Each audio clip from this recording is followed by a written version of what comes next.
안녕하세요. 오늘은 심층 면접에 대한 영상을 가지고 왔는데요. 원래는 수업 실용과 수업 나눔에 대해서 조금 더 다룬 뒤에 심층 면접 영상을 업로드할 계획이었으나 많은 분들이 심층 면접을 궁금해 하시는 것 같아서 이 영상을 먼저 업로드하게 되었습니다. 그럼 먼저 심층 면접에 대해서 간단하게 안내를 드리고 인풋, 아웃풋, 그 외의 팁과 같은 방식으로 차례대로 설명해 드리도록 하겠습니다. 먼저 심층 면접에 대해서 안내드리자면 제가 응시한 경기 지역은 구상형 세문항, 즉답형 두문항으로 이루어져 있습니다. 문항의 개수와 즉답형의 비중은 지역마다 상이할 수 있으니 경기 지역 이외의 지역에 응시하시는 선생님들께서는 시험 방식에 대해서 정확하게 확인하시고 면접 준비를 하시기 바랍니다. 이어서 제가 응시한 경기 지역의 경우 구상실에서 먼저 15분 동안 구상형 문항을 구상한 뒤에 면접실에 입실을 해서 15분 동안 답변을 하시게 됩니다. 그러면 지금부터는 제가 심층 면접을 만점 받을 수 있었던 비결에 대해서 말씀드리려 합니다. 그럼 먼저 인풋에 대해서 말씀드리겠습니다. 말로 하는 면접이다 보니 기본적으로 언변이 뛰어나시거나 말솜씨가 있으신 분들이라면 유리한 것이 맞지만 결국 답변의 질을 높이는 것은 인풋이라고 생각하기 때문에 인풋의 과정을 경시하셔서는 안 될 것 같습니다.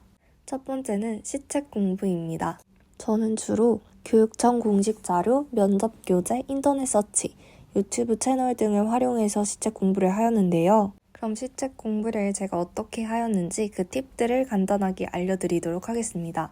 첫 번째로는 모든 시책을 다 외워야 하는 것이 아니고 외울 필요도 없다는 것입니다. 임용 2차를 준비하시는 선생님들께서 시책 공부에 가장 많은 부담감을 가지고 계실 것 같은데 저는 모든 시책 내용을 다 암기하고자 하지는 않았습니다.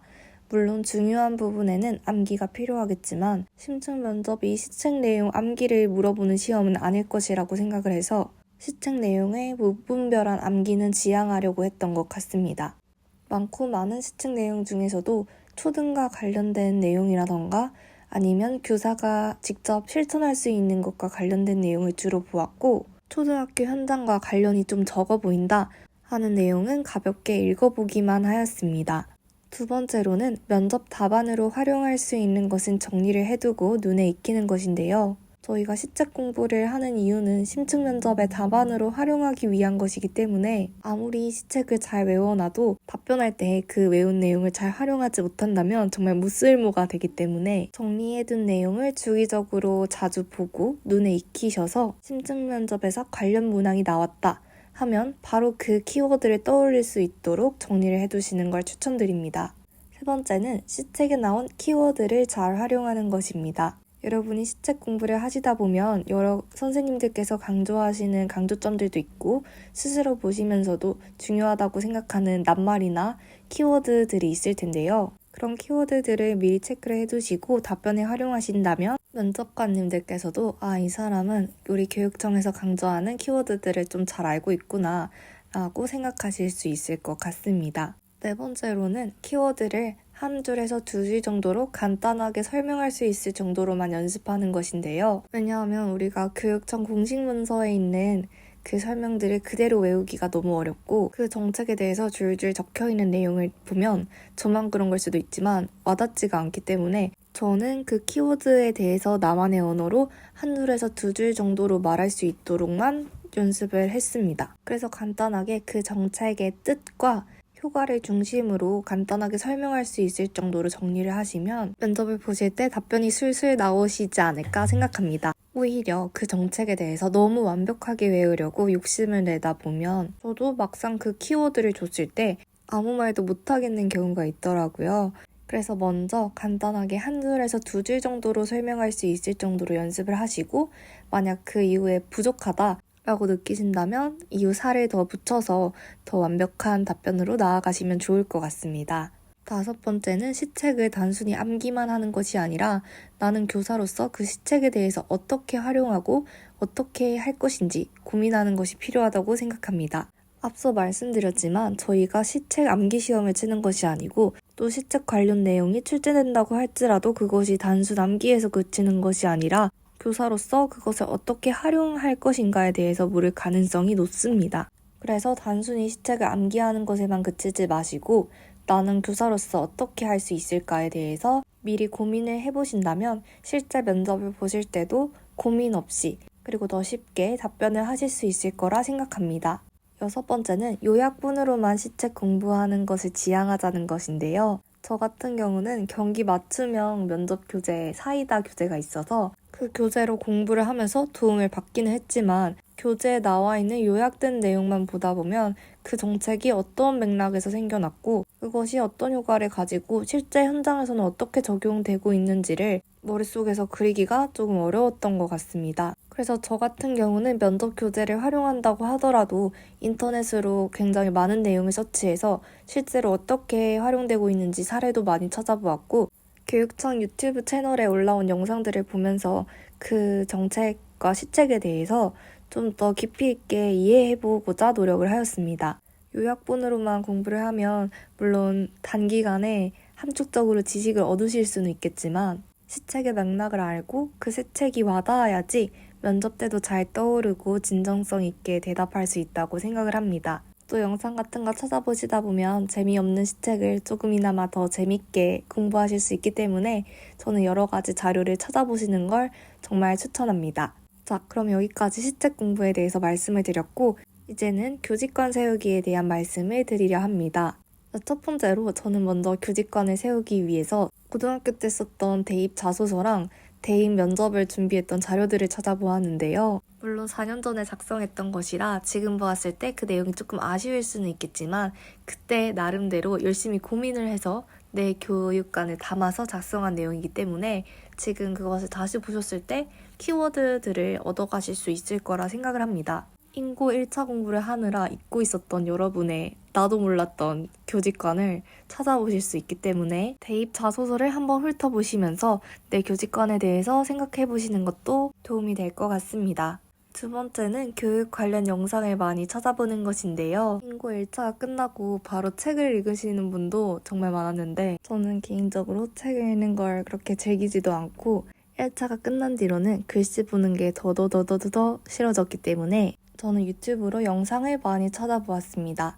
제가 추천드리는 영상은 EBS 미래교육 플러스인데요. 이 영상에서는 교육의 시사점에 대해서도 좀 다루고 있기도 하고 학교 현장에서는 그 최신의 교육 정책들이 어떻게 반영되어 있는지도 보여주고 있기 때문에 저는 개인적으로 정말 많은 도움이 되었던 것 같습니다. 그런데 이 영상이 양이 좀 많아가지고 확인해보니까 298개, 거의 300개 정도가 있더라고요. 한 번에 보시면 또 힘들지만 이게 매일매일 나눠서 보면 또 볼만한 양이기 때문에 점심밥 먹으면서도 보고 저녁밥 먹으면서도 보고 틈틈이 보시면 절반 이상은 보시지 않을까 생각합니다. 그리고 너무 양이 많다 하시면 스터디원과 나눠서 관점을 공유하시는 것도 괜찮을 것 같습니다.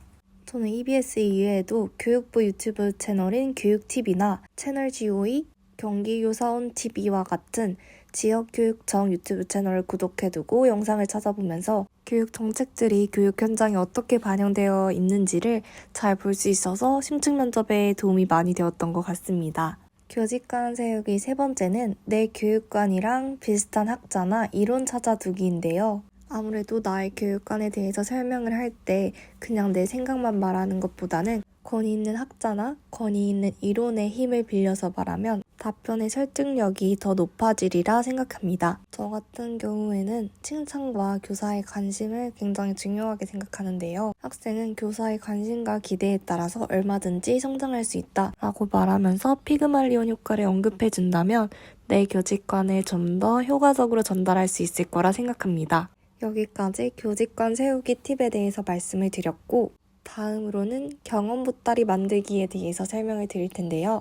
심층 면접 문제에서 나의 경험을 말해라 라고 제시를 할 수도 있고 경험을 묻는 문제가 꼭 나오지 않더라도 나의 경험을 녹여내서 말하면 더 진정성 있고 재미있는 답변을 만들 수 있기 때문에 나의 교육 관련 경험을 미리 정리해 놓는 걸 추천드립니다. 그래서 저도 교육 실습 때 경험, 학창시절 경험, 학부시절 경험을 나눠서 정리를 해놓았었는데 이렇게 정리해놓은 경험을 하나의 문제에만 활용하는 것이 아니라 코에 걸면 코걸이, 귀에 걸면 귀걸이로 내 경험을 언급할 수 있도록 저는 경험 은행처럼 만들어 놓고 경험을 잘 언제든지 떠올려서 말할 수 있도록 준비를 해두었습니다. 예를 들어 삶과 암이 연계된 수업에 대해서 그 방안으로 실생활의 자료를 사용하겠다 라고 언급하였다고 한다면 교생 실습 때의 경험을 활용해서 저는 처음에는 학생들에게 동기유발을 할 때 학생들이 좋아하는 만화 캐릭터나 연예인의 소재로 활용하면 학생들의 관심을 더 끌 수 있을 것이라고 생각했는데 그 소재를 멀리서 찾기보다는 오히려 학생들의 생활, 학생들이 등교하는 길의 풍경, 우리 학교의 모습, 학생들의 활동 모습처럼 학생들의 삶과 더 연관되어 있는 자료나 사진을 제공했을 때 학생들의 흥미가 더욱더 높아지는 모습을 볼 수 있었습니다. 와 같이 경험과 관련지어서 얘기를 해준다면 답변의 내용이 조금 더 설득력 있고 신뢰가 가지 않을까 생각합니다. 다음은 교육 관련 명언 수집하기인데요. 교육 관련 명언들을 미리 모아놨다가 서론이나 결론에서 활용해서 말하시면 면접관님께도 임팩트를 줄 수 있을 거라 생각합니다. 따라서 수업의 혁신은 교사의 고민만큼 이루어진다고 생각합니다. 듀이의 말에 따르면 오늘의 학생을 어제의 방식으로 가르치는 것은 그들의 미래를 빼앗는 것이라고 하였습니다. 와 같이 이런 명언들을 활용하신다면 조금 더 임팩트 있고 기억에 남는 답변을 하실 수 있을 거라 생각합니다. 자, 그럼 인풋의 마지막은 신년사 분석인데요. 교육감님의 신년사를 분석하게 되면 그 해의 교육 중점을 예상할 수도 있고 시책에서 어떤 부분이 중요한지를 다시 한번 확인할 수 있기 때문에 신년사를 분석하시는 것도 추천드립니다. 저 같은 경우는 스터디원들과 함께 신년사 분석을 하고 신년사를 활용해서 나올 수 있는 심층 면접 예상 문제를 만들어서 함께 연습을 하기도 하였습니다. 자, 그럼 여기까지 인풋에 대해서 말씀을 드렸고 지금부터는 아웃풋에 대해서 말씀드리도록 하겠습니다. 앞서서 인풋이 정말 중요하다고 말씀을 드렸지만 그 인풋을 잘 말하고 잘 전달하려면 아웃풋이 뒷받침이 되어야 되기 때문에 아웃풋 연습을 하는 것도 정말 중요한 부분이라고 생각을 합니다. 결국 아웃풋을 잘하게 되는 방법은 연습을 많이 하는 수밖에 없다고 생각을 하는데요. 그러면 어떤 부분에 조금 더 신경을 쓰셔서 연습을 하면 좋을지를 말씀드리도록 하겠습니다. 첫 번째는 서론, 본론, 결론의 틀을 만들어서 익히는 것입니다. 특히 서론과 결론은 틀이 어느 정도 정해져 있는데요. 그래서 고정 멘트를 미리 만들어 놓으시면 논술을 할 때 미리 만능 틀을 만들어 놓는 것처럼 자연스럽게 시작을 하고 자연스럽게 끝맺음을 할 수 있지 않을까 생각합니다. 예를 들면 무엇은 교육에서 중요합니다. 무엇은 학생의 성장을 위해 필수적입니다. 교육 현장에서는 무엇에 대한 논의가 활발하게 이루어지고 있습니다. 본론의 내용을 위해 교사로서 최선을 다할 것입니다. 와 같이 이런 만능 문장들을 만들어 놓으시면 서론이나 결론에 아무 때나 끼워 넣을 수가 있기 때문에 이런 서론과 결론의 틀 그리고 만능 문장 몇 개를 만들어 놓으시는 걸 추천드립니다. 두 번째는 신층 면접이 말로 하는 논술이라는 점인데요. 그래서 논술을 할 때처럼 먼저 논지를 말씀을 해주시고 논지, 논거, 그 다음에 예시랑 경험을 덧붙이는 방식으로 말씀을 해주시면 말하고자 하는 바가 면접관님들께도 잘 전달되리라 생각합니다. 그래서 조건, 즉 논지를 먼저 말하고 그 다음에 뒷받침하는 문장, 예시, 경험들을 덧붙여주면 좀 더 풍부한 답변이 되지 않을까 생각합니다. 세 번째는 넘버링을 하는 것인데요. 논술을 할 때에도 무엇에 대해서 말씀드리겠습니다. 첫째, 둘째, 셋째와 같은 방식으로 언급을 했듯이 심층 면접에서도 넘버링을 해주시면 확실히 그 조건이 면접관님들의 귀에도 잘 들어오게 됩니다. 넘버링을 해주시지 않으면 이 답변이 다른 논지로 넘어간 것인지 아니면 넘어가지 않고 이어서 말하고 있는지를 면접관님들이 캐치하기가 어렵기 때문에 심층 면접 조건 충족을 위해서 채점이 잘 되도록 하려면 넘버링이 필수적이라고 생각합니다. 그리고 심층 면접 문제를 보시다 보면 A에 대해서 2가지, B에 대해서 3가지 말하시오와 같은 방식으로 문제가 나올 수도 있는데 이때 각각 A에 대해 먼저 몇 가지 말씀드리겠습니다. B에 대해서 몇 가지 말씀드리겠습니다. 와 같이 담화 표지어를 던져주시면 확실히 듣는 사람도 편하게 조건을 채점하면서 들을 수 있을 거라 생각합니다. 네 번째는 키워드 위주의 구상을 하는 것인데요. 아무리 내가 멋진 말을 하고 교육에 대한 나의 생각을 잘 드러내는 것도 좋지만 결국 임용고시 심층 면접도 교사를 선발하기 위한 시험이기 때문에 점수를 잘 받는 게 제일 중요합니다. 그래서 구상을 하실 때도 키워드 위주의 구상을 하시고 조건과 가지수만 잘 채우신다면 고득점을 하실 수 있을 거라 생각합니다. 저도 평상시에는 말을 그렇게 논리적으로 잘하는 타입이 아니지만 이런 저도 심층 면접에 만점 받을 수 있었던 이유는 조건과 가짓수를 충실히 잘 챙겼기 때문이라고 생각합니다. 그래서 제가 앞서서 서론과 결론에 대해서 언급을 하긴 했지만 서론 결론보다 중요한 것은 본론을 잘 말하는 것이라 생각하는데요. 그래서 서론과 결론에는 힘을 조금 빼시더라도 본론에는 확실히 힘을 주셔서 조건을 꼭 빠뜨리지 않는 데에 온 힘을 다하셨으면 좋겠습니다. 그래서 저희 스터디에서도 서로 피드백을 할 때 서론과 결론에는 큰 터치를 하지 않았고 거의 본론 위주의 피드백을 상세하게 하여 점수를 잘 얻는 것에 집중하였습니다. 자, 그 다음 5번째는 즉답형 문제를 위한 순발력 기르기인데요. 사실 구상형 같은 경우는 구상할 시간이 미리 주어지기 때문에 미리 구상을 하고 정리를 하여 답변을 할 수 있어서 긴장감도 덜한데 즉답형 같은 경우는 어떤 문제가 나올지도 모르는 데다가 면접관님이 나를 바라보고 있는 상황에서 머릿속으로만 구상을 해서 즉각적으로 답변을 해야 하기 때문에 임기응변이 정말 중요한 것 같습니다. 저는 본스만으로는 즉답형 문제를 대비하기에 제 임기응변과 순발력이 좀 약하다고 판단을 하였고 그래서 심층면접 서브스터디를 구해서 즉답형 문항을 중심적으로 연습했습니다. 저는 사이다 교재를 활용했었는데요. 이때 사이다 교재에 있었던 문항을 모두 즉답형으로 답변해보는 연습을 함으로써 순발력을 많이 기르는 것 같습니다. 물론 구상형 문항에 비해서 즉답형 문항은 가짓수도 더 적기도 하고 보통 일반적으로는 더 쉬운 경우가 많은데 어려운 구상형 문항을 활용해서도 즉답형으로 답변해보시는 연습을 하면 일반적인 즉답형 문항이 더 쉽게 느껴지실 겁니다. 그리고 추가적으로 친구들과 대화를 할 때나 휴식을 할 때 그냥 아무 주제에 대해서 가짓수를 채워서 말하는 연습 아닌 연습을 하기도 하였습니다. 예를 들면 밥을 먹다가 제가 치킨이 맛있는 이유를 3가지 말씀드리겠습니다. 첫 번째, 제가 아침밥을 먹지 못했기 때문입니다. 아침밥은 배고픔을 해소하기 위한 중요한 수단이지만 아침밥을 먹지 못하는 경우 배고픔이 증가하여 다음 끼니를 먹었을 때 그 맛이 더욱더 맛있게 느껴질 수가 있습니다. 두 번째, 치킨은 튀긴 음식이기 때문입니다. 튀기면 신발도 맛있다라는 말이 있듯이 튀긴 음식은 바삭바삭한 식감과 노릇노릇한 색깔, 그리고 따뜻한 온도로 사람들의 입맛을 돋굽니다. 이런 식으로 아무 주제에 대해서 가짓수를 채워서 말하는 연습을 하였는데요. 스터디 하다가 너무 힘드시면 스터디원과 이렇게 놀이식으로라도 임기응변을 기르실 수 있을 것 같습니다. 6번째는 영상을 찍어서 스스로 피드백하는 것인데요. 여러 선생님들이나 선배에게 부탁을 해서 멘토링을 받고 타인에게 피드백을 받는 것도 매우 중요하지만 스스로 자신의 부족한 점을 알고 고쳐나가기 위해서 영상을 찍어보는 것도 좋은 방법이라 생각합니다. 결국 자신의 부족한 점이나 자신의 버릇은 자신이 제일 잘 알고 있기 때문에 스스로 영상을 찍어보시고 부족한 부분을 개선하셔서 매일매일 발전하는 모습을 보시기 바랍니다.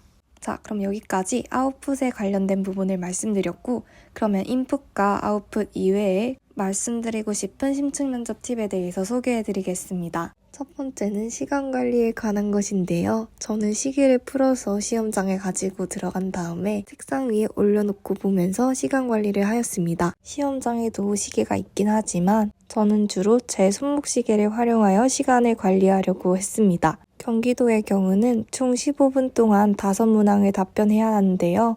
구상형 같은 경우는 한 문제당 3분으로 대답을 하였고 즉답형 문항은 구상을 하는 시간도 필요하기 때문에 한 문제당 답변 시간은 2분으로 생각을 하고 답변을 하였습니다. 저는 주로 즉답형 문항을 답하는데 구상을 10초에서 15초 정도 한 다음에 답변을 시작하였는데요. 즉답형을 답하기 전에 고민하는 시간의 텀이 너무 길면 내 답변 시간이 줄어들 뿐만 아니라 답변 내용이 금방 떠오르지 않았다는 것이 면접관님들께 준비되지 않은 사람처럼 비춰질 수도 있다고 생각을 해서 저는 키워드만 재빨리 떠올리고 바로 답변을 시작하려고 하였습니다.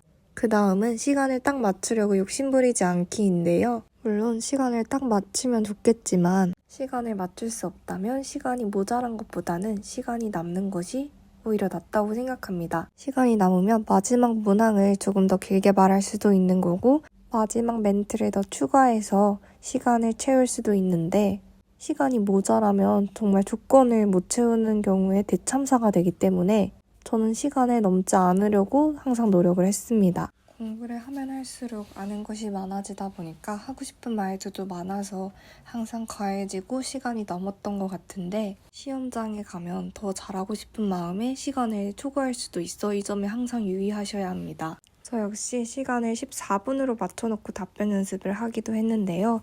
혹시 넘치는 시간 때문에 고민이 많으신 분은 오히려 시간을 적게 해서 연습을 해보시는 것도 추천드립니다. 세 번째는 마무리 멘트를 미리 준비해 놓는 것인데요. 앞에 말씀드렸던 시간 조절과도 연관되지만 마무리 멘트를 미리 준비를 해 놓으시면 남는 시간을 채울 수도 있고 나의 진심을 담은 마무리를 통해서 나의 열정도 보여드릴 수 있기 때문에 일석이조의 효과를 가질 수 있습니다. 따라서 미리 시간이 남을 경우에 어떤 마무리 멘트를 하시면 좋을지 생각해 보시는 것도 좋을 것 같습니다. 네 번째는 웃으면서 자신감 있게 답변하는 것인데요. 수업 실현도 물론 웃으면서 하는 것이 중요하지만 심층 면접 역시 면접관님들께 긍정적인 인상을 주는 것이 중요합니다. 저 같은 경우에는 수업 실현에서는 그래도 웃으면서 수업을 하는 것이 자연스러웠는데 심층 면접에서는 너무 진지해지다 보니까 웃음을 잃는 경우가 많았습니다. 그래서 심층 면접을 할 때도 수업 실현 때 구상을 했던 것처럼 구상지 중간중간에 웃어라 라고 적어 놓아서 웃음을 잃지 않으려고 노력했습니다.